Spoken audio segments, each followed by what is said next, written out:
Hey guys, Hitman89 here, I hope you're doing great, and today we're gonna be diving into eFootball 2022, which after taking a year off to focus on making a full next-gen game, ended up releasing in such a horrible state that it quickly became the worst reviewed game in Steam's history. It launched with mobile graphics, unresponsive gameplay, laggy servers, and more bugs than actual content. It basically was a pretty bad demo, so the question we're gonna be answering today is, 6 months later, and most importantly, after receiving its Season 1 update, is it good now? Without further ado, let's start this review with the graphics. I reviewed the game on PS5 and Xbox Series X, and I can safely say the graphics improved a lot since launch. They got rid of that yellow tint and they upgraded the pitch texture and the lighting system, so stadiums look much better now, and most importantly, many player faces have been updated. They look very realistic, and those horrible facial animations that single-handedly ruined the graphics have been removed. Like seriously, all players do now is blink and slightly open their mouth every now and then, so you won't be seeing any scary faces anymore. But running animations are still robotic. I mean, it's a PES game, so I didn't expect anything less.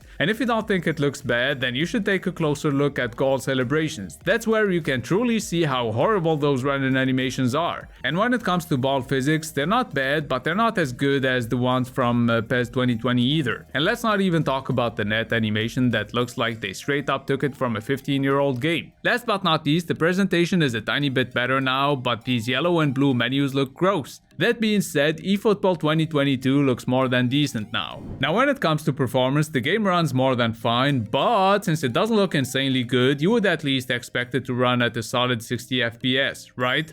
Well, it doesn't always feel smooth, especially during replays where you can really feel it's far from hitting 60 FPS. I mean, even when you're just in the menus, going from one screen to another can be a little slow, especially on PS5. And this is interesting because I noticed slightly better performance on Series X. Whether it's in menus or in game, it's smoother and faster. Now let's move on to the sound. The only thing that's been good since day one is the soundtrack. There are at least 6 tracks that I love and that I can't get out of my head right now, but the rest, when it comes to the sound, is pretty average, if not bad. I mean, let's be honest, the sound effects are okay at best, and the commentary and stadium announcer have never been good. You'll hear the same stuff over and over again, and it's not even good or interesting the first time either. It doesn't sound like anything you would hear in real life on TV.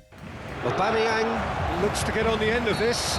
Aubameyang finds himself offside. Yeah, that's just horrible. And I tried English, French, Mexican Spanish, and even Brazilian Portuguese, and none of them were good enough, so I ended up disabling the commentary. And let's not even forget about the stadium announcer that goes, "The attendance for this match was 69-20. At the same time, every single game. Anyways, I'll let you listen to the game audio a little bit before we take a closer look at the most important thing in a football simulation game, the back opening animation. Just kidding, we're gonna be taking a closer look at the gameplay.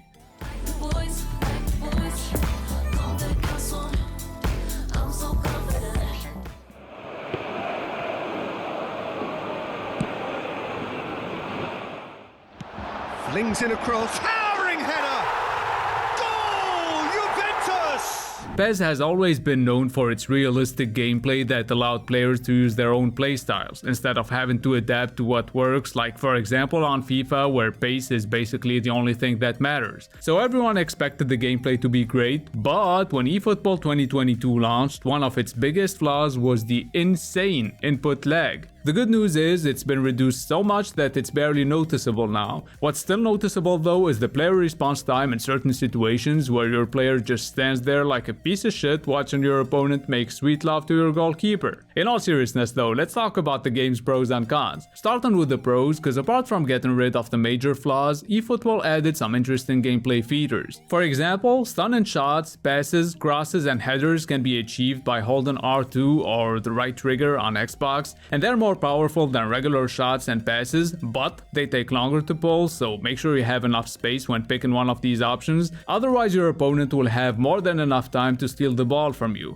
By the way, speaking of defending, it has improved a lot. Blocking a shot or a pass with a sliding tackle feels so satisfying. You can also use the teammate press feature with R1 or RB to try and win the ball back with 2 players instead of just one. And now let's talk about the biggest addition, Dream Team Mode, which just like FIFA Ultimate Team, it lets you build your team from scratch, except here your players gain experience points after every match, and just like in an RPG, when they level up you get skill points to spend. So you can choose what stats you want to upgrade, which I think is awesome. So for example, you could build a team of young players and make them grow as you play, or you could just buy star players if you want to strengthen your squad immediately. Keep in mind, managers can also give you some pretty interesting boosts, so make sure to pick the one that suits the type of squad you're building. Last but not least, the game is much more polished now and most bugs have been ironed out, so I think it's really time for the devs to focus on putting out more content. And now that we're done with the pros, let's take a look at the cons, and the biggest one in my opinion is the lack of content. Master League, co-op, and the possibility to play against your friends online are among the missing features. So at the moment of making this review, you can only play divisions where you start in Division 10, play against the CPU, and then starting from Division 9 you play real people. There are also tournaments that you can play with your dream team and some others that you can play with real teams. The rewards aren't always interesting, but at least that's something different to play. Also, I think better presentation would make the game much more fun. For example, a special animation every time you get promoted to a higher division, or even just better menus, rewards, and player stats so you can see how many goals and assists our players have would be great. Speaking of which, let's move on to the fun factor. Although eFootball 2022 is still flawed, it manages to be fun most of the time. It could have been much more addictive and fun with better presentation, more content, and most importantly, if Dream Team was as good as FIFA Ultimate Team. Because apart from playing game after game, there isn't really much to do here, which takes us to the value for money.